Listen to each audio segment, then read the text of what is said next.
এই company 1 GB ডেটার প্রাইসকে 250 থেকে সোজা 10 টাকায় নিয়ে আসে। কলস আনলিমিটেড, SMS ফ্রি, আর সবথেকে বড় কথা, ইন্ডিয়া বিশ্বের সবথেকে বড় ডেটা কনজিউমার হয়ে গেছে। 6 বছরে এই টেলিকম সেক্টর এর দৃশ্য বদলানোওয়ালা কোম্পানি ছিল Jio. Welcome to the BFS Bangla for business case studies. 2016-তে যখন জিও তার সার্ভিস লঞ্চ করে, তখন ইন্ডিয়ার টেলিকম মার্কেটে 10 থেকে 12টি প্লেয়ার্স অ্যাক্টিভ ছিল। Airtel, Vodafone, idea, BSNL, Telenor, tata Docomo, Aircel. এদের সবার একটি বিজনেস মডেল ছিল ডেটা আর ভয়েসকে আলাদা আলাদা বেচা, আর সেটাও প্রচুর দামে। তারপর জিও এসে পুরো গেমই বদলিয়ে দেয়। জিও শুরুতে 6 মাস পর্যন্ত ডেটা আর কলস একদম ফ্রি দেয়। এতে পুরো ভারতবর্ষের লোক কনফিউজ ছিল যে জিও কিভাবে সাস্টেনেবল আছে।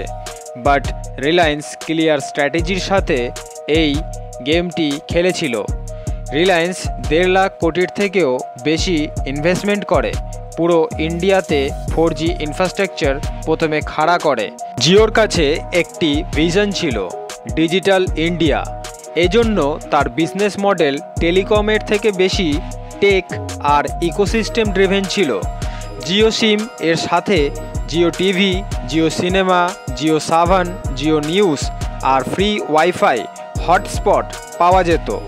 কাস্টমার্স এর জন্য এটা শুধু একটি নেটওয়ার্কই ছিল না, এটি একটি ডিজিটাল লাইফস্টাইল প্যাকেজ হয়ে গেছিল।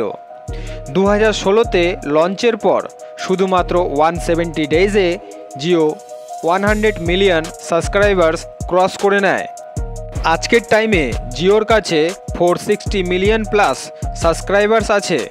এটি এই বিশ্বের যে কোনো টেলিকম কোম্পানির মধ্যে ফাস্টেস্ট গ্রোথের মধ্যে একটি আছে। আর এর ইম্প্যাক্ট 2016-তে ইন্ডিয়ার মান্থলি ডেটা কনজামশন ছিল 200 মিলিয়ন জিবি, আর 2024-এ এই ফিগারটি বেড়ে হয় 13,000 মিলিয়ন জিবি প্রতি মাসে।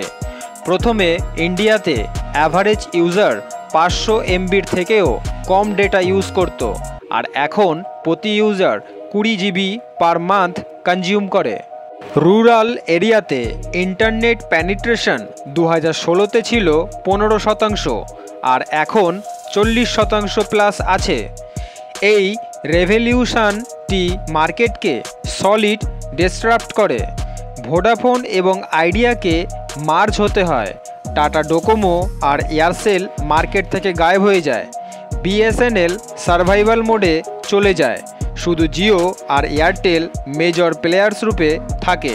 বাট সবথেকে জিনিয়াস পার্ট এটা ছিল যে জিও শুধু একটি টেলিকম কোম্পানি রূপে নয়, একটি সুপার অ্যাপ ইকোসিস্টেম হওয়ার জন্য মার্কেটে নেমেছিল। আজ রিলায়েন্স এর জিও প্ল্যাটফর্মে ফেসবুক 43,000 কোটি আর গুগল 33,737 কোটি টাকা ইনভেস্ট করে। আর এখন Jio fibre, Jio mart, Jio cinema সব সেক্টরসে রিলায়েন্স এর ডিজিটাল ফুটপ্রিন্ট হচ্ছে। এটা ডিসরাপশন নয়, ইন্ডিয়ার ডিজিটাল ইনফ্রাস্ট্রাকচার এর রিবিল্ড ছিল। জিও শুধু টেলিকম রেটসকে ভাঙেনি, তারা পুরো জেনারেশনের ডিজিটাল বিহেভিয়ারকে রিডিফাইন করে দিয়েছে। ডেটাকে মানুষের প্রয়োজনীয় বস্তুর সমান এনে দাঁড় করিয়ে দিয়েছে, আর প্রতিটি ইন্ডিয়ার হাতে ইন্টারনেট দিয়ে দিয়েছে। আজকের যদি আপনি ইউটিউব দেখছেন, OTT বিঞ্জ করছেন বা স্টার্টআপ রান করছেন মোবাইল দিয়ে, তো তার পিছনে জিওর সাইলেন্ট রোল আছে। This is not just a business story. This is India's biggest digital leap. Powered by Jio. পুনরায় দেখা হবে নেক্সট ভিডিওতে। নমস্কার।